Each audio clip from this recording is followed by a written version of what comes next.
All right. I want to thank everybody for being here today.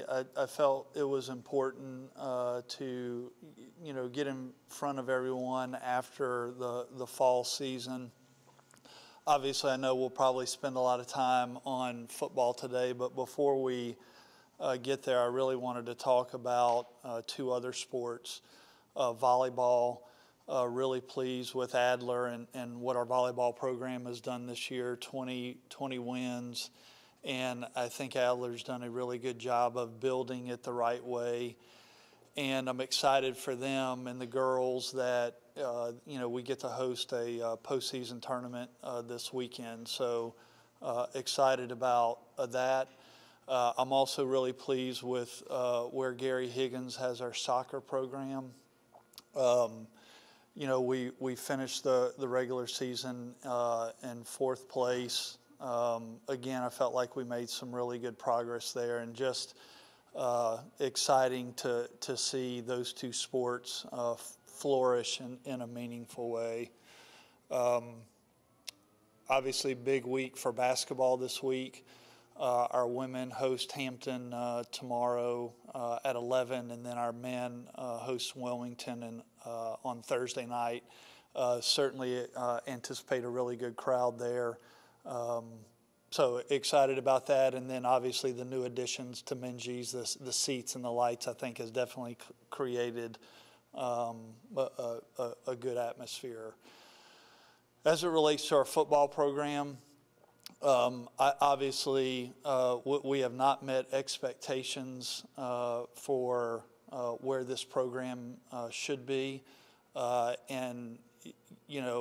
It starts with certainly me, Coach Houston, our student athletes hadn't met their expectations either. I feel, just terrible with how the season played out. And I know that we can do better.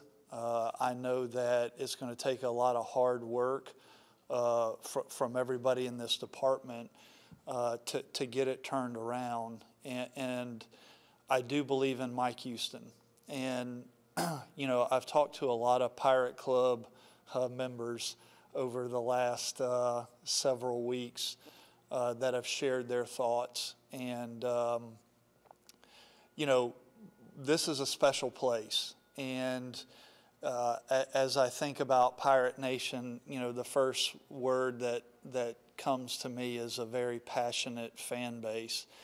And you can't have that passion both ways, or one way.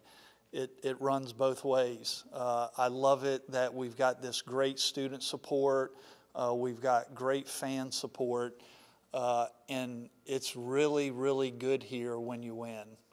You go back to the previous 2 years, there's nothing like it. But you can't have that passion just one way.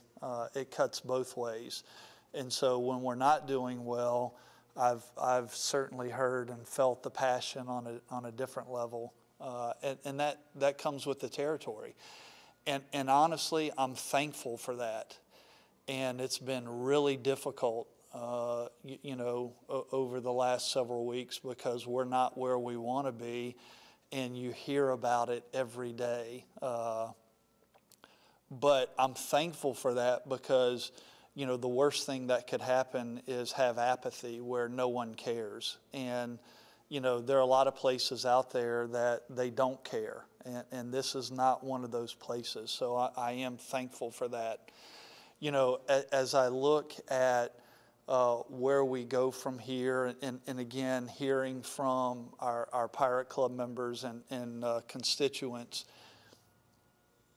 there's a lot of discussion about how did this happen in year 5, and really about 2 years ago, the world of intercollegiate athletics changed.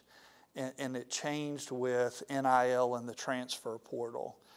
And so I look at it each year as we almost, I started in this business being an athletic director and having a certain mindset of, you bring in these student athletes as freshmen, you develop and grow them, and by the time they're a junior, senior, you can have a pretty good team. And the reality is, you are making significant roster moves every year.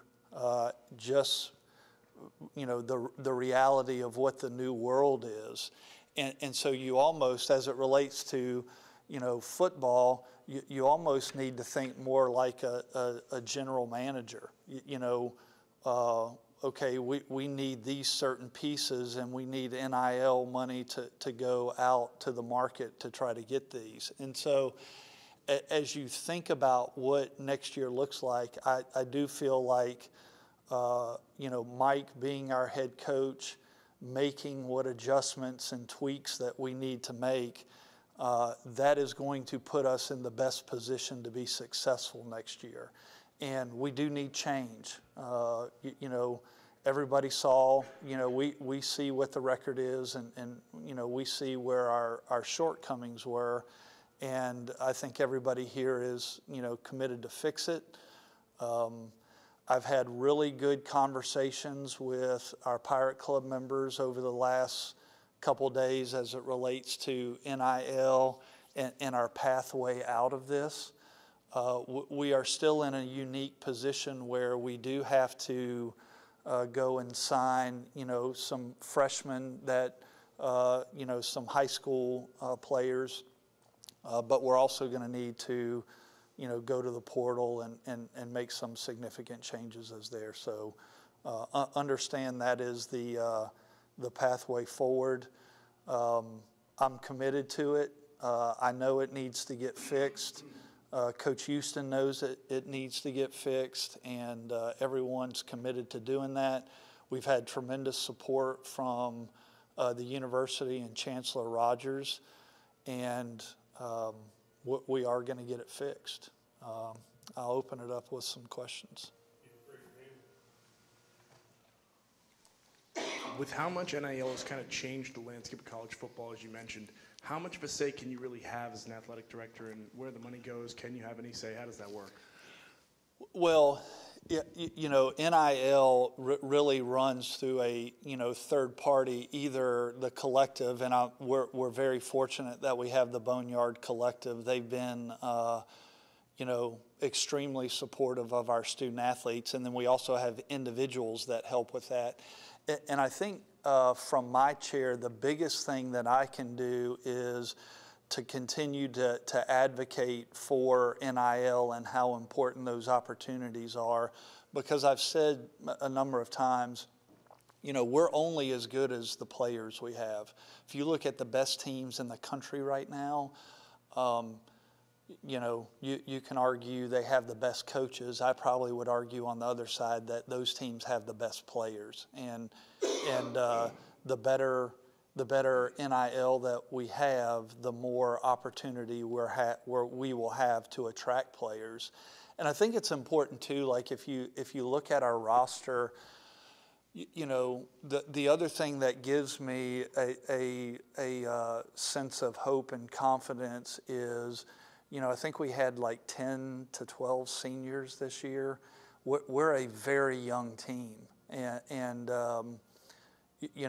if we can hold on to, those young players that we need to hold on to, and supplement through recruiting, we have a chance to flip this pretty quickly, in my opinion. John, you mentioned the year-to-year, changes right now. It can be tough, but for you guys as an administration, what's your baseline expectations and goals for success for the football program going into each year? Well, I think to me, on a very baseline level, we should play in a bowl game every year. And I think that is achievable and meaningful.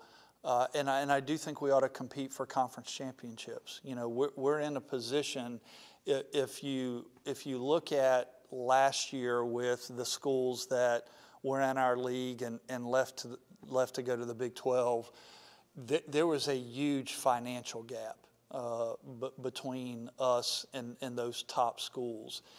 If you look at budget-wise now, there's still a gap, but it's not quite near as far. So I do think we have all the things here in place that we can win a conference championship here. And so my expectation is, at minimum, we should be playing in a bowl game every year, and we should be competing for conference championships and be in that upper tier of our league. John, I had a question as far as NIL is concerned. Will there be a push? I know you talk to the donors. I know that you directly in the athletic department can't like raise the money, but is there like a goal that you have in mind for the collective, like how much you would like to see for the football program and basketball program? You know, if you look at where the NIL landscape is, and you look at like our peers, and I'm not saying necessarily our peers in our league, I'm talking about our peers across the board, schools that look like us. I think from a football perspective, you know, I think it's going to be a number, you know, 700,000 plus for football. And, you know, obviously we have players that you want to keep. You know, we have some really good young players that I think, you know, you give them one more year of experience, they're going to grow and develop. And then we need that, you know, funds like that to obviously go to the portal and have meaningful, you know, discussions about our NIL opportunities here. Obviously, there are other things in this world that cost money, one of those being an indoor practice facility. What would your message be to the donors as far as balancing their donations, as far as, you know, things here on campus as well as investment in our student athletes? You know, I'm really pleased with where our progress is on the indoor building. I've stated that I think that project's going to be somewhere in the $22 to $25 million range. And we're, you know, just a little north of 15 million right now. So we've got, let's call it 8 to 10 million to go. I feel good about where that is, and we've got some significant ask out with donors to help complete that project. I think really if you look globally, it's probably the last big piece from a facility standpoint that we need. I know we're also doing a baseball renovation, but I'm really talking about football. You know, from that point forward, you're focusing on renovations or upkeep. And so I think the indoor building is important, but I go back to we're only as good as the players that we have, and NIL is going to be really important in the type of roster we have next year. How much say and how national search does it go with hiring a new offensive coordinator? Well, I look at it, my job as an athletic director, you know, I hire head coaches. I let the coaches put their staff together. Now, obviously, you know, Coach Houston and I have talked extensively, you know, over the last, you know, week, 10 days about an offensive coordinator and what the philosophy is and what we're looking for. And, you know, we'll certainly give an opinion or share my thoughts of, you know, what I see and hear, but ultimately it'll be his decision to make. What are the one or two changes you and Coach Houston talked about that have to happen to go from a 2-win season to at least a bowl team or a conference championship team next year? You know, if you look at our program, and I do feel this, I feel like we have a good program here. I'm very proud of the program that we have at East Carolina. I'm very disappointed in our record this year and all that comes with, you know, the record that we have. But I think about the culture in the locker room.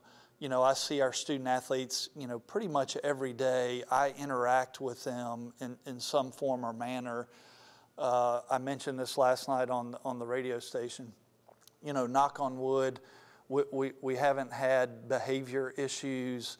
We haven't had any major academic casualties. I mean, when you think about a program and the culture and all those things, I do feel like we're in a good place there. Obviously, if you look on the field, I saw what everybody saw. We're pretty good defensively. We've done really well on special teams. We've got to, make some changes offensively to get our offense more productive. And I think we can do that. If you go back, 2 years and look at our offense, was pretty productive. And, a lot of those pieces were student athletes that Coach Houston and his staff brought in. Linemen, receivers, running backs.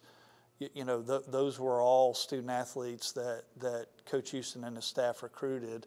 And, I think we're going to have to make a major push to, go out and attract those same type players.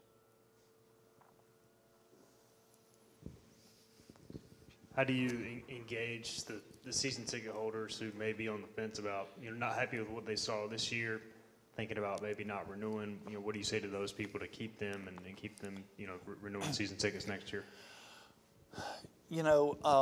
It's an important piece. Like, I feel like I'm very visible. I'm almost at every athletic event. I'm pretty engaging with, everyone that I see. And I've been engaged a lot over the last several weeks. When I arrived here, almost 5 years ago, we were not very good at that point, and it took a while to get to where we wanted to go, to have some success on the field, and I wouldn't point to one person or one thing that helped this department get there. Collectively, it was a lot of Pirate Club members. It was this community. It was businesses in this town. Like there were a lot of people that helped us, get to, winning seasons. And it's going to take those same people to help. One of the things that we sell here is, you look at when you come to a game and we have a lot of people in the stands. That makes a big difference. When you're bringing in a recruit and there are people in the stands, there are a lot of places I go in this league and there's no one in the stands. And it's kind of a hard sell to recruits of, hey, come play for us. Look at all the people you'll get to play in front of. We don't have that problem. We need everybody to play a part, no matter what that part is. If it's buying a ticket, we need you to do that. If you can provide NIL opportunities to help us recruiting, we need you to do that. And certainly if you can put your name on a building, we need you to help with that. It's going to take a collective group to get out of that. And really, like, back to your first question on, what do I want out of this program? Like, I want sustained success. Now, that is a little more difficult to achieve now based on the transfer portal and NIL and all those things. And I think you're going to see it each year. You're going to see a successful team that the next year they may not be as successful because they had a really good year and then they lost a lot of players to the portal. But my goal for this program is to have sustained success, and I believe we can achieve that. Did the 2-win season catch you off guard this year? And then how do you sustain success in the NIL portal era going forward? Well, I think only winning 2 games caught everybody by surprise, and I'm not any different, than a lot of you. I'm sitting on the beach in the summer, and then I'm looking at the schedule and reading the book, and counting them up, and I counted higher than 2. When I did that. Now, there are a lot of factors that go into that, and I think how we get to sustain success, I do think we're going to have to embrace what the new model is, and that it is going to change year to year, based on NIL and the portal. And I hate that, because that's really not,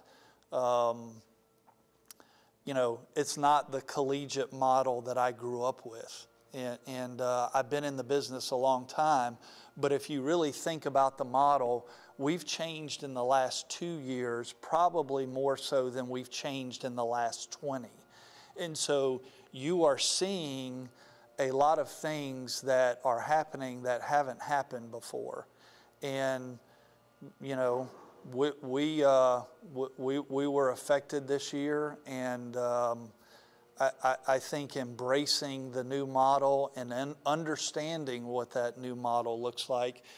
We're also in a very unique position at East Carolina, in that I think that we have to find the balance of attracting high school seniors to come here, and supplementing it with players out of the transfer portal, but because of your culture. Like if you still want to be able to build a program, not field a team.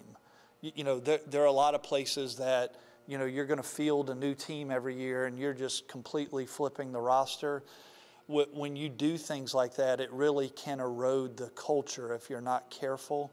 And so I think it's important for us to find the balance between recruiting high school student athletes, because I do think we can attract some really good high school players, coupled with going to the portal and finding student athletes that have significant playing experience. Last time we had one of these, we talked a lot about conference realignment and stuff. How does that play in what you're talking about, and do you foresee more like crazy changes in this coming near future? I don't think conference realignment will stop for a little while, but I also look of, you got to be successful where you are. Like I was looking at the Big 12 standings yesterday, and you look at the 3 schools that left us and where they are, and I think you've got to figure out how to win where you are. And as we're talking about the constant involvement, we're going to be in a 12-team playoff pretty soon. I would argue the better we are in our league, there's probably going to be a better pathway for us in that 12-team playoff in the future. But I do think conference realignment will continue to happen for a little while. Moving forward with scheduling, would you like to do another Michigan-style game down the road, and just your overall thoughts on scheduling and getting teams here? Well, scheduling is really important. I do think we've got some good games for the future. I would like to play another game like that. The first time that could probably happen, unless a team drops us or buys us out, et cetera, is probably like 2029 and beyond. And I've reached out to a few teams to see, one silver lining, if you want to look at it like this. There are a lot of teams that are interested in us right now because of where our record is. And so normally I'll call a school and go, hey, will you play us? And like the previous 2 years, it was that there's no chance we're playing you. And so I think it's important to schedule good games. I also like regional games, non-conference wise. There's some schools in our region that I think we could play that would be, really good matchups. I like the App Series. That's a good game for us. Look forward to hosting them here next year. So we're going to continue to add and adjust to the schedule. You mentioned earlier that your expectation is to go to bowl games every year and compete in the upper half of the conference or conference championships. Is the expectation for next season to be in a bowl game, and does Mike Houston have that same expectation?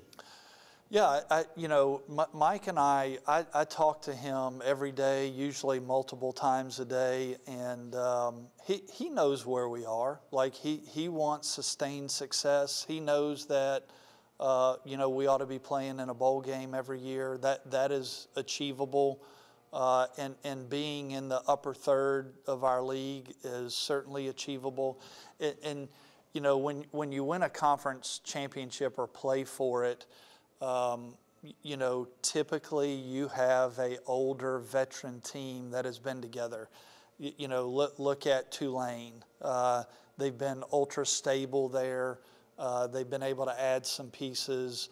Obviously, SMU has done a good job over the last 3-4 years. So, like, when you compete for a conference championship, you do have to have, some older guys that have been in the program and understand what winning looks like. But I certainly think that is achievable here.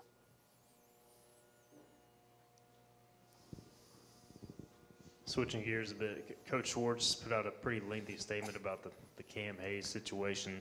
Any thoughts you can add on that? And also just the whole waiver thing in college sports right now with the two-time transfer. It just seems to be getting a lot of blowback. And your thoughts on that? Yeah, it is, there's been a lot of change in our industry.